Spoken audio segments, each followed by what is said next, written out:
আপনারা দেখছেন যে ছোট্ট একটা মেয়ে এখানে একটা কী জন্য নিয়ে একটা দাঁড়িয়ে আছে। আসলে আমরা তার কাছে জিজ্ঞাসা করব সে কী নিয়ে দাঁড়িয়ে আছে। আসলে আপু, তোমার কি হয়েছে, তুমি এখানে কেন দাঁড়িয়ে আছো? আমি একজনকে ভীষণ ভালোবাসি, ওই জন্য আমি কোনো জায়গায় মানে কি আমার যেখানে মনে হচ্ছে আমি সেখানেই যাচ্ছি। প্রেস ক্লাব, তারপরে এই যে party office, Dhanmondi ৩ party office, তারপরে আমি যেখানে মনে হচ্ছে আমি সেখানেই যাচ্ছি, কিন্তু কেউ কি আমাকে হেল্প করছে না। ভালোবাসলে এখানে ওখানে যেতে হবে, তোমার ভালো মানুষ কোথায়, ভালোবাসার মানুষ কোথায় আছে? আমি ফোন দিতে পারো না তুমি? আমি যাকে ভালোবাসি সে এখানে থাকেন না, আর সে হচ্ছে বাংলাদেশের একজন নেত্রী।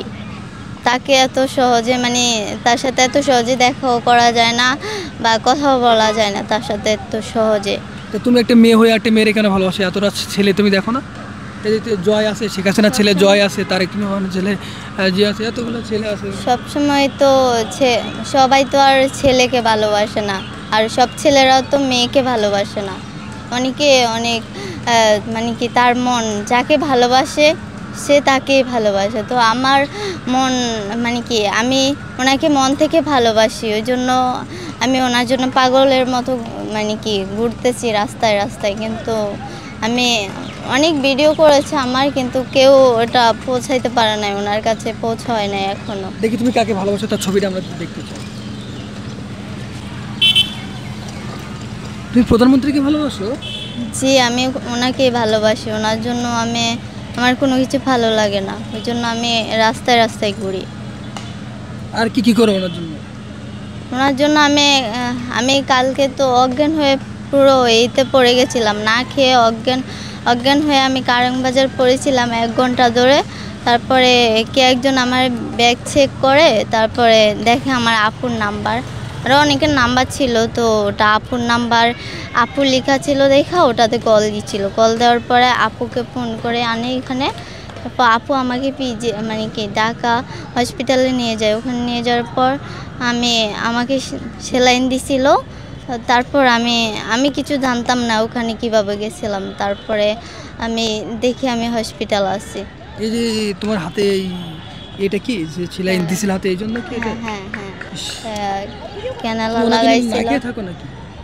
জি, আমি অনেক দিন পানি যাবি কি পানি জাতীয় জিনিস খাচ্ছি আমি, কিন্তু আমি যে একদমই ভাত খাচ্ছি না, এটা সত্যি। অনেকে আছে এগুলা কি ভুয়া মনে করতেছে, আর অনেকে আমার ভালোবাসাটাকে পাগলামি মনে করতেছে। অনেক কি অনেক ধরনের কথা বলতেছে। অনেকে বলতেছে আমি চাকরির জন্য এগুলো করতেছি।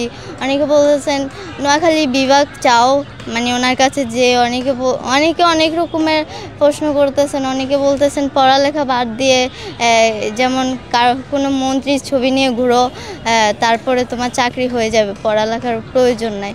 আমি তো আসলে ওগুলা বলার জন্য আমি এখানে আসি নাই। অনেকে অনেক বাজে ধরনের কমেন্ট করতেছে, যেগুলো আমার ভীষণ খারাপ লাগতেছে। আমার মনে হচ্ছে তারা কি তাদের বোন নাই, তাদের মেয়ে নাই, আমার মনে হচ্ছে এটাই। এমনটা কি যে তুমি প্রধানমন্ত্রীর জন্য 7 দিন না খেয়ে আছো বা খাচ্ছ না কিছু, তো পানিটাও খাওয়া ছেড়ে দাও। পানি খাওয়া বাদ দিলে যখন অচেতন হয়ে যাবে তখন হয়তো আসতে পারে। আর একটা কথা, যে তোমার বাবা মায়ের চেয়ে কি তুমি শেখ হাসিনাকে বেশি ভালোবাসো, নাকি তোমার বাবা মাকে বেশি ভালোবাসো?